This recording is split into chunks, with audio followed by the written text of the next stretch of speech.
Hello, good morning. How is everyone today? Can everybody hear me okay?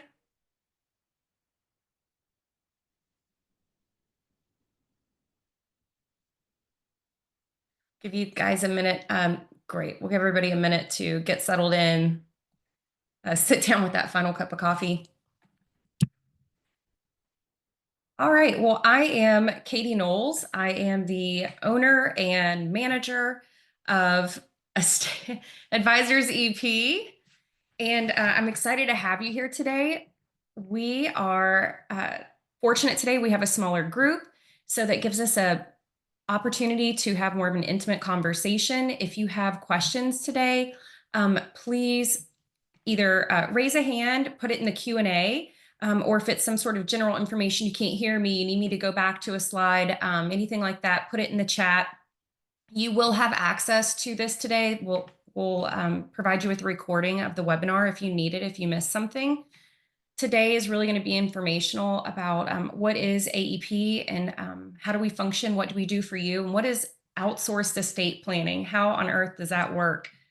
So if you'll give me a minute, I'm just going to get my screen up and going here.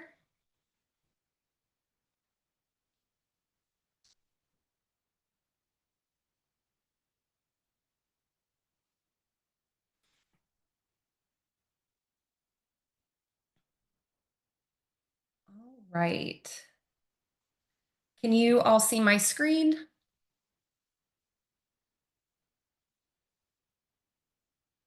Okay, great. So this is Advisors EP, our website.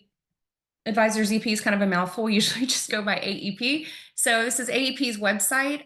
The menu bar at the top has just a few quick resources that I wanted to show you all. We're going to spend like 20 seconds on this. Just to let you know, everything that you see here in this plan section, the basic information will still be there for clients to see pricing. Our pricing is transparent for clients. They can pop on, they can see. I think one of the bigger questions that people have for us is, do we work with end users? We will work with end users, but we refer them to an advisor in our network. So we will not complete the process without them having an advisor. We need your help, and we know we need your help. So they can see the different types of estate plans that are offered here. We use Encore to draft the documents, process the plans, and our team is comprised similarly to that of Encore of CEPs, estate plan coordinators, tax professionals is the only real difference. The second section is here at the top is schedule here. If you decide to work with AEP and you want our help with just a single one-off meeting, this is where you're going to go to book that. And there are some categories at the top, starting with the most basic. So just getting a consultation, figuring out what it is that we do, taking a look at the appointments to do a new plan. Primarily where people would be booking this is if you need an additional appointment. And then if you have an existing plan, I'm setting up the meeting for that here. I am going to pop into our presentation and give you a little bit of background today. Give me 1 second. And we'll get to the actual meat of today.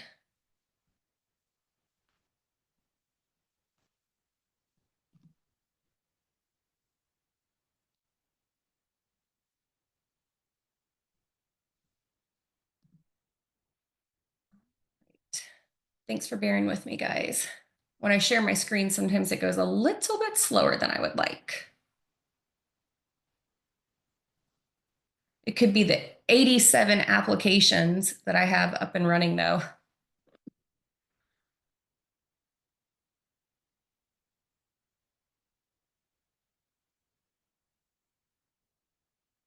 All right. Drag this over here so I can see my notes. Come on.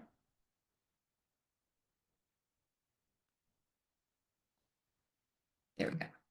Sorry about that. Okay.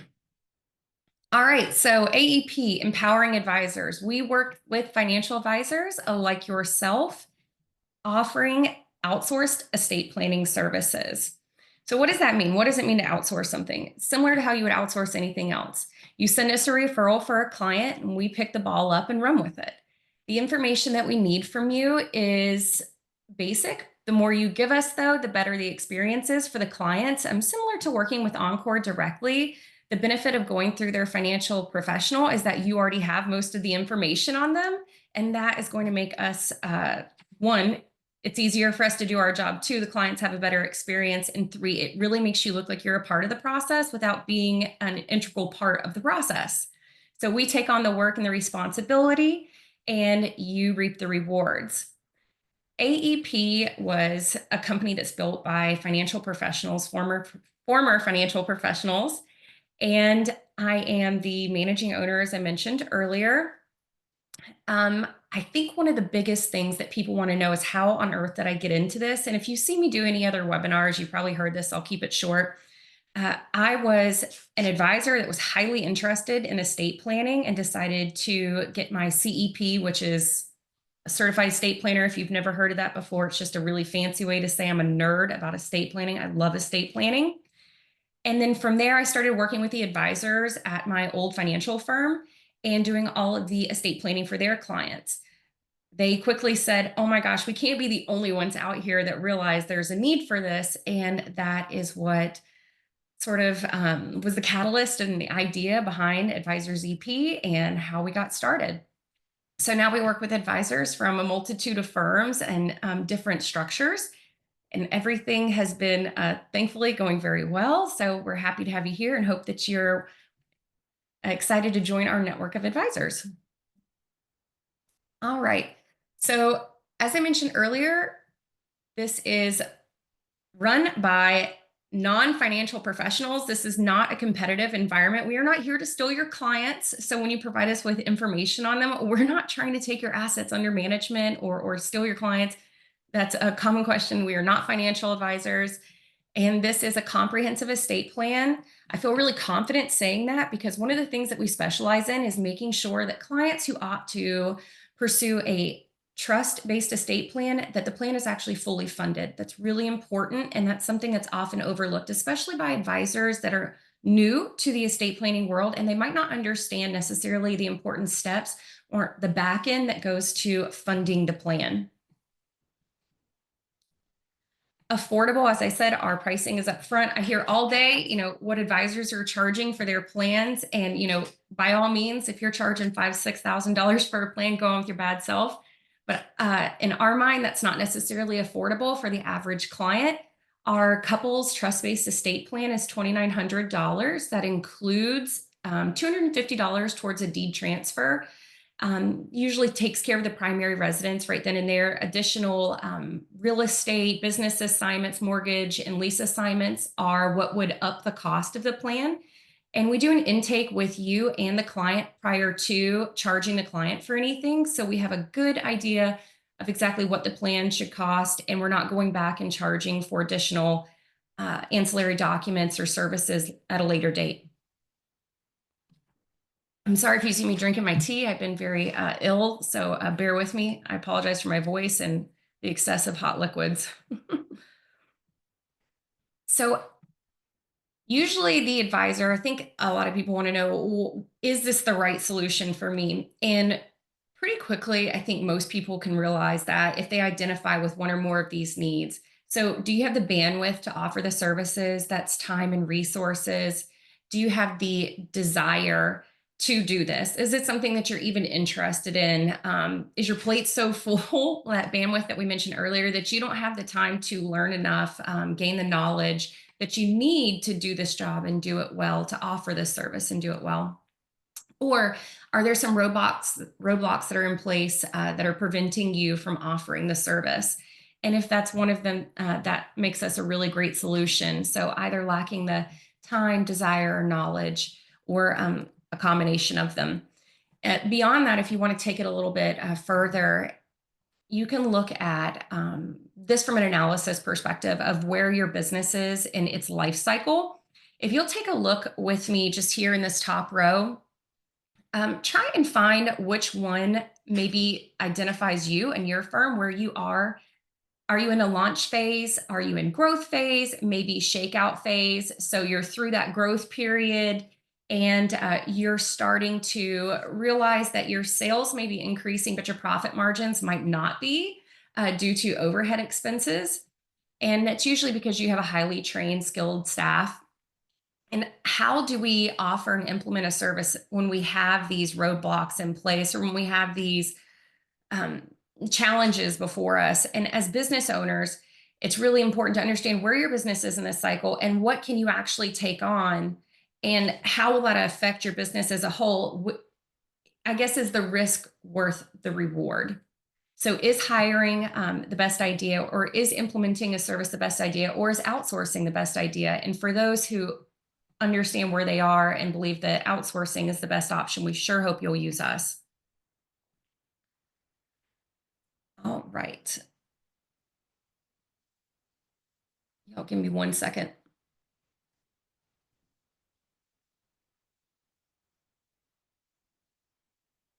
Okay, sorry, that was somebody's AI sending me a message. It's neat what it can do. Alrighty, the challenges. So stop saying it and start doing it. It is time for us all to start working smarter, not harder. And that's one of the benefits of outsourcing. So going back to reaping those rewards, what does AEP want to do for you? And we want to help you strengthen your client bonds, increase your AUM or revenue, depending upon your fee structure.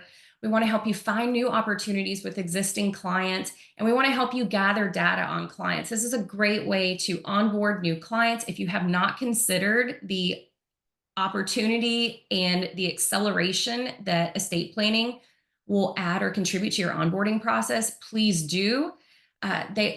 Especially new clients, giving information to us in the estate planning context is much different than asking or providing it to your financial advisor. For some reason, our understanding, our I guess feeling behind it is that clients seem more open. And I've been on both sides of the table. I hate to say it, but clients they're more open in the estate planning process, and it does help expedite the onboarding process.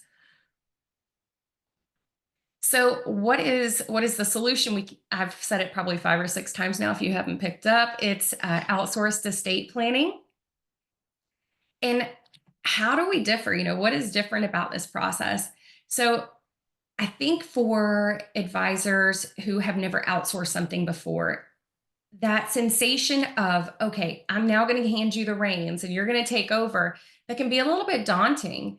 And I could show you our back end and our process. And if you've watched through Encore Plans, which I believe everybody here has today, we're using Encore to do this. You've seen the back end, you've seen the software that we're using, you know what we're doing. So what are we doing for you? And how are we alleviating, I guess, the time constraints, the staffing constraints of offering this new service within your firm? And it's that we know what to say, we know what we're doing, we're a team of professionals.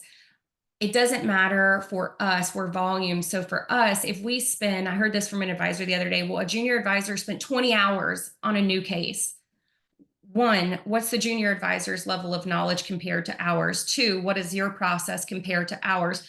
We've been offering services for 4 years now, and our process is highly, highly tuned.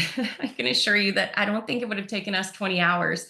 So do you want your staff spending 20 hours on this? Is that how you want to utilize your resources? And collaboration, we will keep you in the loop. We absolutely keep you in the loop. We're going to tell you what's going on with the client. Hey, met with a client yesterday. This is what we discussed.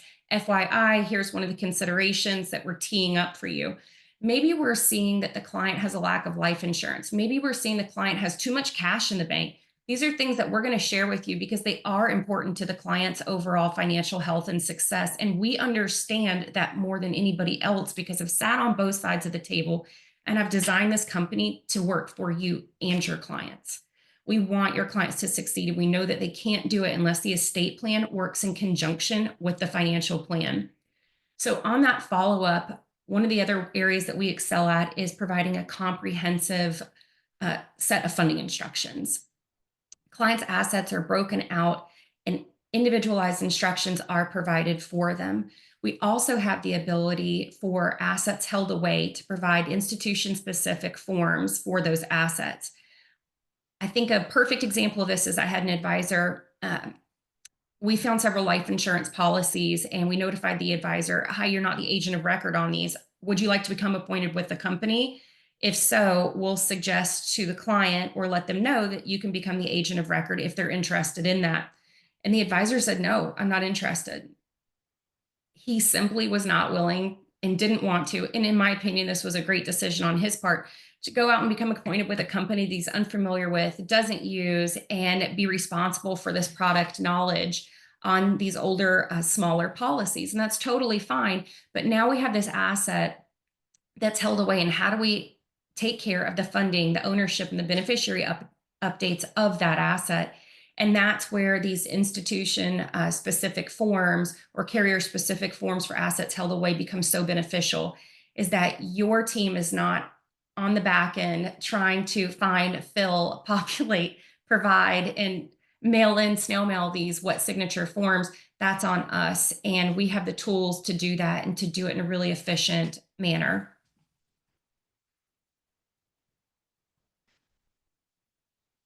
All right. So our process, it takes about 4 weeks for us to get a client through the estate planning process. And I had somebody recently say, oh my gosh, 4 weeks, that's a month. That seems like it takes forever. Well, we're doing a lot of stuff on the back end, and we're also trying to coordinate 3 different parties and keep everybody in the loop. And sometimes schedules don't always jive. We have had occurrences where it takes somebody 2 meetings to get their estate plan completed. We knock it out in the first meeting, and the next one is the signing. That's rare. Most of the time, it is about a 3 or 4 week process. So we like to show you something that's realistic here versus unrealistic.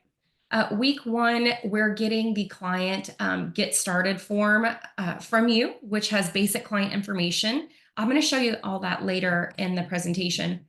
And then we're contacting the client and we're setting up all of their appointments in advance versus a one-off. We realize that if we have all the client's appointments set up, that it's in the books, it's on the schedule. And if something happens, if the client's ill, if the client's sick, we're just tacking on another meeting on the back end. We're not trying to find another point 2 weeks later that works for the client. We've already got something set up on their schedule, time that we know was good in advance and it's been set aside. In week two, they're working with a CEP to go over any additional general planning questions that they might have, anything that the planning coordinator might have referred to the estate planner saying, hey, we need some additional guidance on this. And then the plan is submitted or drafted. In week three, the tangible personal property list and Exhibit A are reviewed, and those funding instructions are being prepped by a CEP. The funding instructions are then sent to the advisor, and the forms for assets held away are completed and ready to be mailed to the client for wet signature with forwarding envelopes and prepaid postage. If something needs to be overnighted, I know somebody asked me about postage the other day. If something needs to be overnighted, we might add those costs into the client's plan just because we can't afford to overnight everybody's stuff. Otherwise, there wouldn't be a margin for profit on this. We're all business people. We all get it. And then the documents are mailed to the notary. We do print, tab, and ship the documents. That's included in the plan costs. Again, plan is $2,900. That also includes the primary residence or the deed transfer for the primary residence. In those costs, we are not sending the documents in a $50 leather binder. I'm sure you all can understand that too, but they do come in a really nice document folio that has a space for your business card and includes a cover letter with our contact information and your contact information.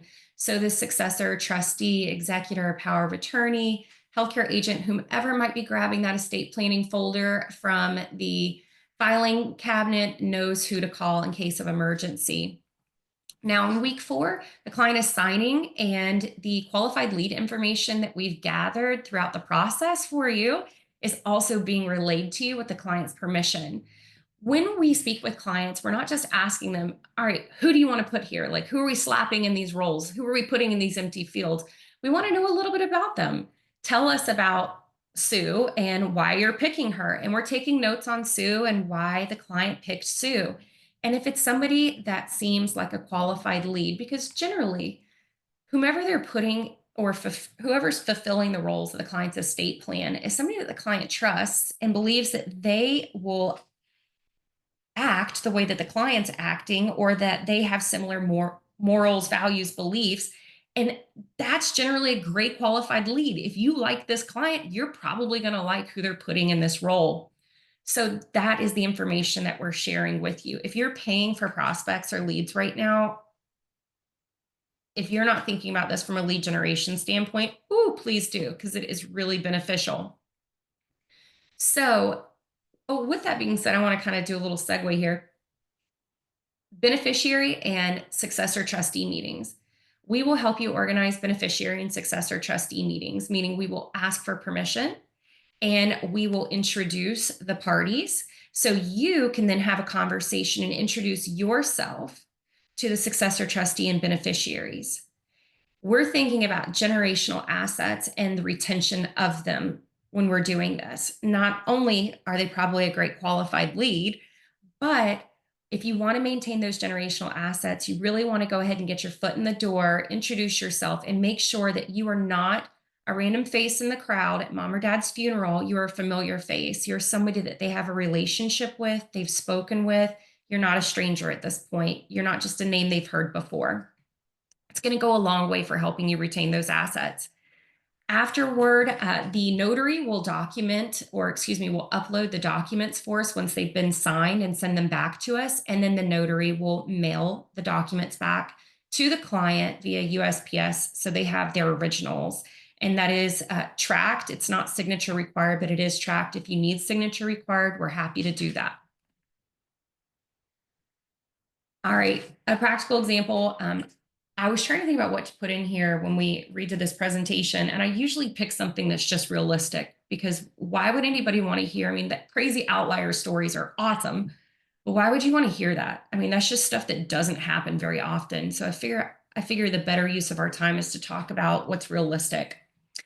And yep, recently I had an advisor tell me that he knows every asset his clients have.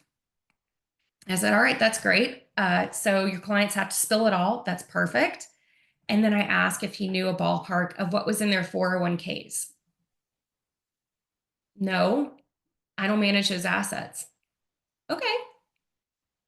I mean, it might seem obvious to some of us, but maybe it wasn't to him. Then I asked, well, do you know if either of their parents are leaving them anything? Are they set to inherit any assets, real property? What does that look like? Is there going to be an influx of cash in their future? I don't know. It's not that I think the advisor did a bad job. I think that advisors are wearing so many hats right now, it's hard to remember every question. And sometimes the clients that you think you know the best, you really might not know that well. Most clients, and I'm going to another example, most clients like cash. I like cash. I still, I'm old school. I still use cash. And I don't know, I like having it in my bank account. But for some clients, cash becomes an issue. You and I know that that is the most expensive account type they can have, except for a loser. And we want to make sure that their money is working for them. So how do we do that if the client is hoarding cash in their bank accounts? What if they're near those FDIC limits? What if they're not thinking about using multiple institutions? Or what if they're in this client's particular situation, nearing retirement, holding private mortgages, and as the cash is coming in, it's just sitting in the bank?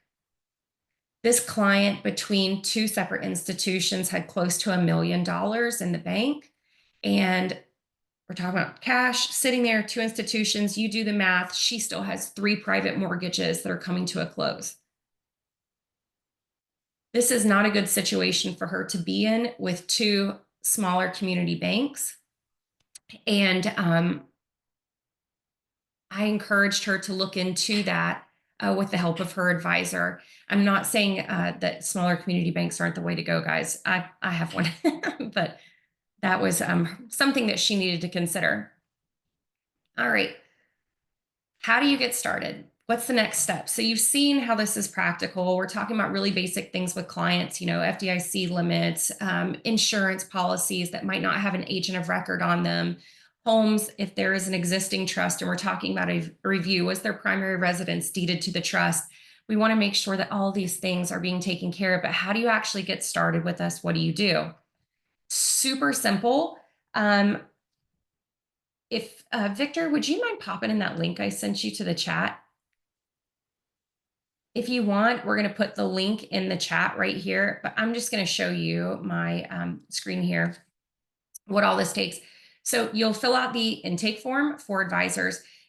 We're not going to send you newsletters. We're not going to send you marketing emails from this. This is strictly how you will be organized. So if we receive information from one of your clients, or if we receive a plan with your name on it, we need to know how that's organized. Are you one of many advisors at your firm? Are you the sole advisor at your firm? And we want to have your contact information so we can have that initial conversation with you before we contact your client. We want to know what your goals and intentions are with this client before we speak with them. Is there anything that's pertinent or important that you can share with us to expedite or make the process better for the client?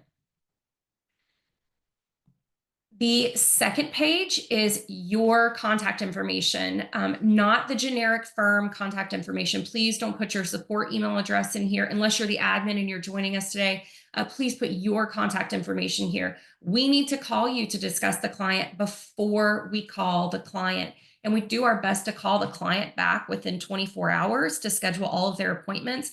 What frequently is the hindrance in this is getting a hold of the advisor first to have that conversation. Next is, what are you interested in? How can we help you? Are we talking about coaching or consulting services, a combination of that and outsourced estate planning? And then we're going to grab some more basic information for you. What is the level of knowledge that you have on this subject? We want to speak with you, not talk at you or over you. And then, do you have an office admin? We want to know a little bit about your firm structure so we send the right questions to the right people.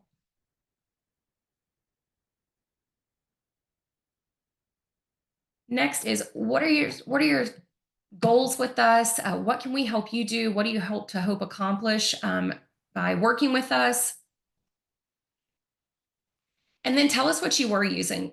That helps us better understand where you were and now where we're trying to go to, so we can help you with this brief transition. And again, the good thing about this is that there's really no legwork on your end aside for some basic client input.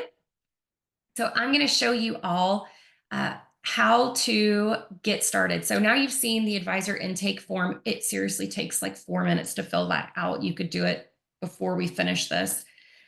Let's take a look at what clients will fill out.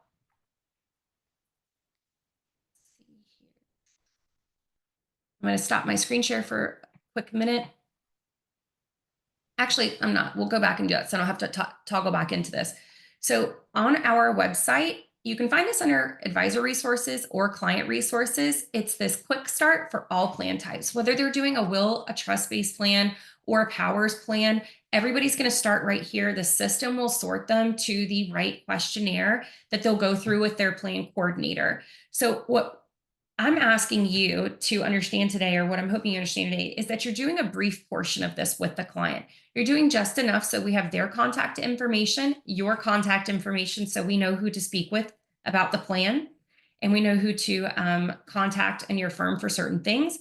And we get just the general overview from you on certain client or on certain assets. If you can tell us, do they have a business? Do they have multiple properties? One, while you're sitting there with the client. If you don't know this, it's a great data gathering tool. But two, we're making sure that the client doesn't leave anything out before we get to the pricing portion and we charge the client too little or too much. We want to make sure that they have you there to guide them. This part of the process takes about 5 minutes. So all in, once you fill out that advisor form and once you provide us with the client information, you're talking about maybe 15 minutes in max to do your first plan. I don't think that's too bad of a gist, especially if you're reaping the rewards that you would have had you done the plan yourself. All right, let me stop my screen sharing really quick, and I'm going to show you all what you'll be doing. In the meantime, does anybody have any questions that they want to toss in the chat?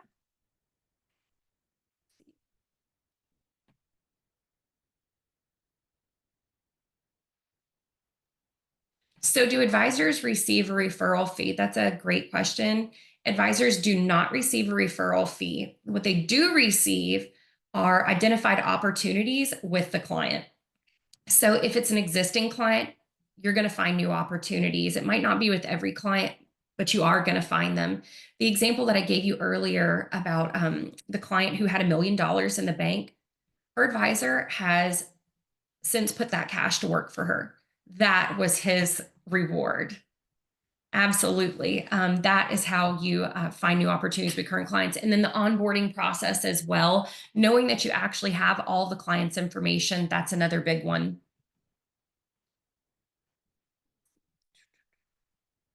Sorry, I'm working off two screens. Bear with me.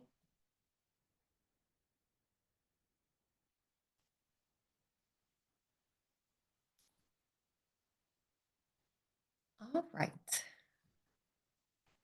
Go back to screen share here. Thanks so much for staying with me, guys, while you watch my. Sometimes I feel like I'm challenged with technology here, which is hilarious because I feel like we've done so much to improve and streamline this process and make it less challenging. And that's what I want you to see is that this is a really easy process for clients. Whereas if you're using your own, if you've implemented estate planning services already and you're consider outsourcing, you're probably using some sort of PDF questionnaire or a paper questionnaire. You're asking the client to look over it or they're filling it out in the office with you. There's some back and forth and you're checking out on multiple systems. The benefit of this is that it's all streamlined and the clients are just picking up where they left off last time. There's no disjointed nature in the process. So you can access that quick start from two different areas, either in the client resources or in the, can you all see my screen?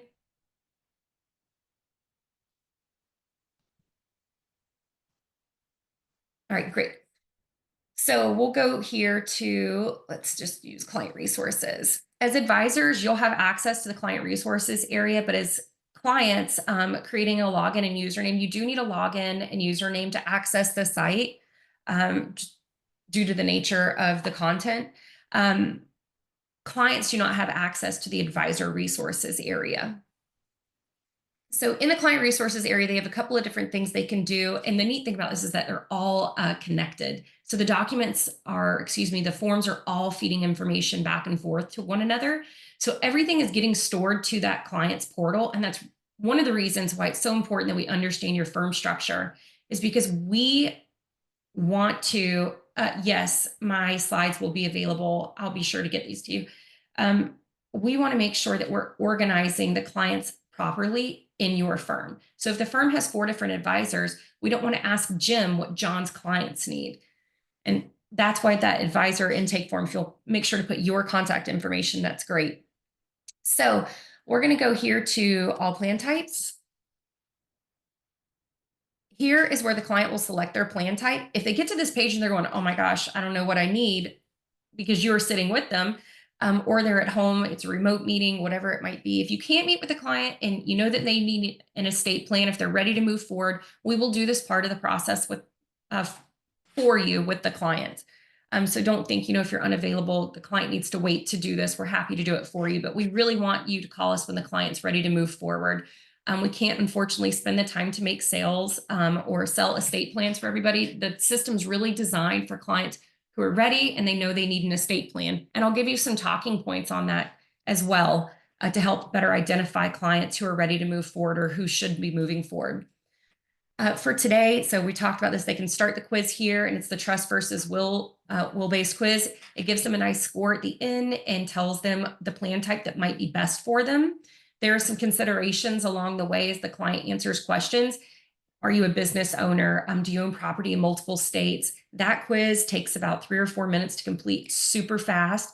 And then it actually leads them right back here. So if they're ready to go, they can go ahead and start and select their plan type.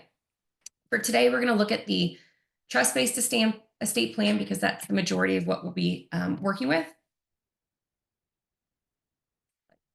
Excuse me, guys. Sorry. I realize I can't move that. You're looking at it. Right. Okay, so we're going to get through the disqualifying questions. You'll see this is two less than Encore. And that's because if you're sending somebody here, I hope that they have the mental capacity to proceed with their estate plan. If they're sitting there with you or with us, we're going to gauge that and we're going to know that they're ready to move forward and that they're not there under any state of coercion or duress. So they'll answer no to all of these. If they answer yes to any of those questions, they get a pop-up and it says, hey, stop here. This is not meant for you. We'll give you a buzz. If it was a mistake, just answer no and we'll move right on. For time's sake, we're going to stick with individual today. And I'm just going to use my contact information here.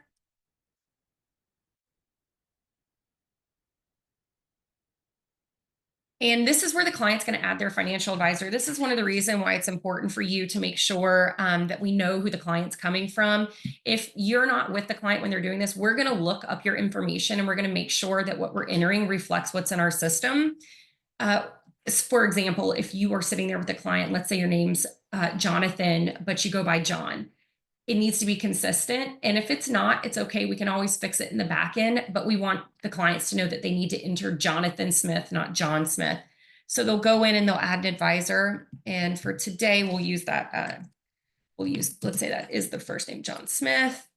John's going to have all ones as his phone number. And his email is going to be john@greatadvisor.com. All right, so now we've added John Smith. So John's information, if he's never used us before and he's sitting there, his information is now in our system and we will call him and prompt him to enter his information into that advisor intake form. So we have everything that we need on John to make sure his clients are categorized properly. The introduction to estate planning is here. If you want to go through this with your clients, it's a great idea. If not, we are happy to do that for you. We're putting this information about Exhibit A here. And keep in mind, we're talking about a trust-based estate plan. We're putting this information about Exhibit A here because we really want clients to understand why we're asking for this information and why we're asking for it up front. And right here at the bottom, it goes over some things that might increase the cost of their estate plan.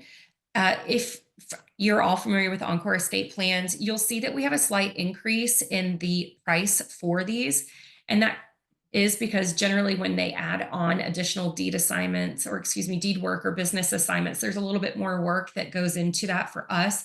So the cost of that is reflected in their plan. It's already accounted for. We're not worried about billing for extra time. Then we ask the client, do you own any businesses? And right there, if we select yes, it's going to ask how many. Today, we're going to ask no. We're going to pretend like they have no cryptocurrency, but let's see, maybe they have a Picasso. All right, and then do they own any other real estate? Let's say yes. So they do. We have one additional property, and it is in Georgia. Do they need to schedule their next appointment? If you select no here, it's because they're working with the plan coordinator already to complete this portion of the plan, and it rolls them right into filling out the questionnaire for a trust-based estate plan. If they select yes, it's because they're working with the advisor in the office, and that next appointment for them is just to meet with the plan coordinator.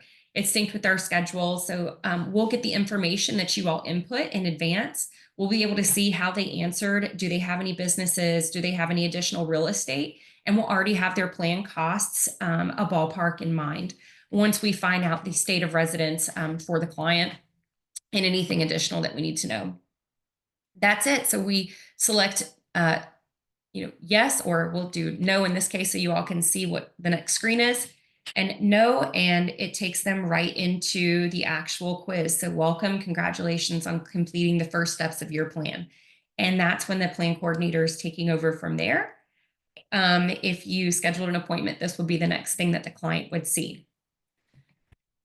I think that hopefully it's apparent this is a super simple process for the client. It's all really easy to digest. The forms are interactive. If they answer yes or no, certain questions are added or removed from the process. So the clients aren't seeing questions they don't need to answer. And then all of that is getting organized into a PDF that we can then send to the client. So they have a copy of their responses. And those responses are then used for us to enter the data into Encore's system. Does anybody have any questions about our process?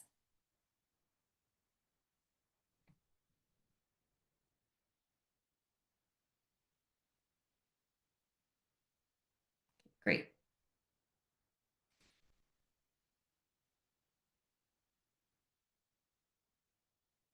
Okay, so the pricing for our plans here.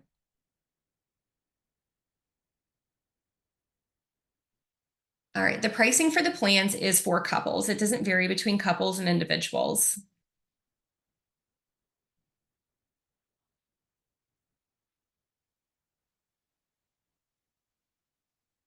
All right. So, yes, if you have a client that you'd like to discuss with us, we are more than happy to talk with you about that.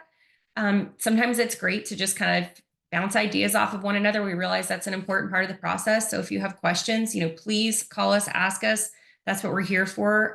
We're happy to do that with you. If it's something that's in depth and you want us to meet with a client, you can use those one off appointments from our services page at step 2, schedule here, and your clients can book appointments right there.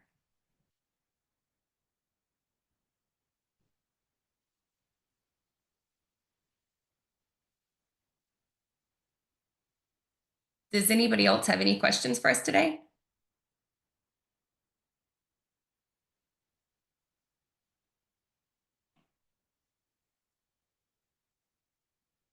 Anybody have a question about maybe where they are in the process and how this would work for a firm with multiple people? I'll just go into that because that's a pretty common question. So if you have multiple advisors, the advisors are set up one at a time. Thank you. That's a great one. So reviewing existing plans, I'll touch base on that one right after the multiple advisors. So multiple advisors are set up one at a time. Clients are organized by that advisor. The advisors are organized by firm structure. And if you have a broker dealer or compliance department that we're currently working with, we may have discounts available for you and the group that you're associated with. So if you have that, please let us know and we'll make sure that that information's entered. Reviewing existing plans is absolutely something we'll help with. It's very similar to the process that you just saw.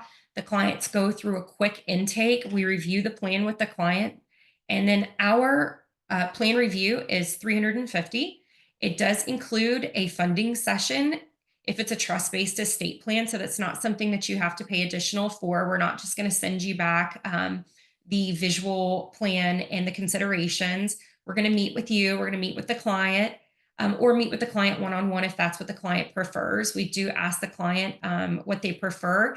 If they say they would prefer to just meet with us, we always tell them we're going to need your advisor's help to implement any changes to funding, whether that's ownership or beneficiary updates. So 99.9% of the time, we're meeting with you. But we do like to ask the clients for their permission. And did that answer your question, Benjamin? State settlement services. Yes, we do have estate administration services. We will help clients with basic estate administration. That is definitely separate from what we're discussing today, but just know, for today, we're talking about onboarding and using an outsourced estate planning platform. But we don't just help clients with the creation or the preparation of their estate plan. We do help clients with the administration portion of their estate plan and have the tools and the people in place to do that and to do it well. Yes, we do have tax filing services. We have a partner firm. We work with a group of enrolled agents. They're also in the state of Florida, that's where I'm based out of. So they're out of the state of Florida, and they do a phenomenal job. They really came to a client's rescue for me not too long ago. So they are definitely on my nice list still. They're awesome. Can't say enough about them.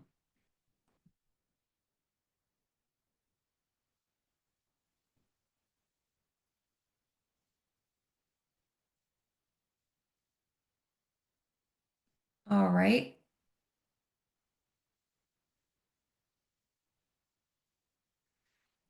Usually I have so many questions, you guys. Feel free, ask away. I have the time. I'm here. I want to help you. I want to see you succeed. Please, please ask away. Well, that's great. I will definitely reach out to you. Thanks, Benjamin. I appreciate that. I'll be sure to be in touch after this. Does anybody have a case study that they'd like to talk about?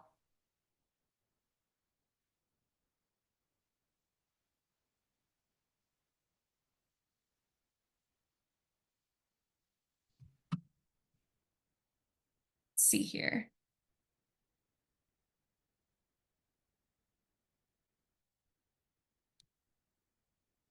I need to respond to this guy privately.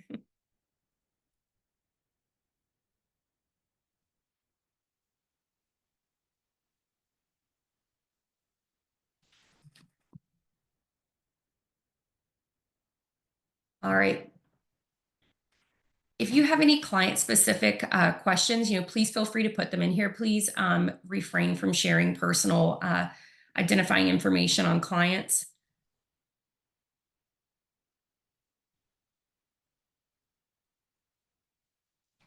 All right, great. Well, it looks like we've got some people that need some help, and I'm happy to help you. Um, and if there's no more questions, I think that we've looked at how outsourced estate planning works. If anybody has any questions, you please feel free to ask me. My email address is my first name, Katie, and then at advisorsep.com, or you can use the contact form on our website. You've all should have a link in your chat. If you want to scroll up and press that link, it'll open a page with our advisor intake form there for you. And you can go ahead and have that up and take the 3 or 4 minutes it requires to fill that out. It's pretty simple. Please reach out if you have any questions. Oh, absolutely. I'll repost the pricing slide. Let's see. I am actually going to put a link for the pricing in our chat here.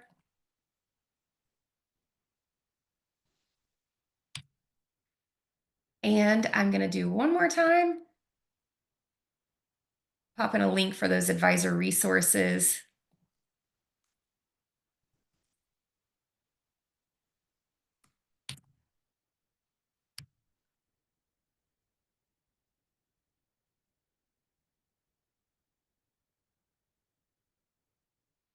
All right. Thank you so much for your time, everybody. I hope that this was beneficial. And if you have any questions, I look forward to hearing from you.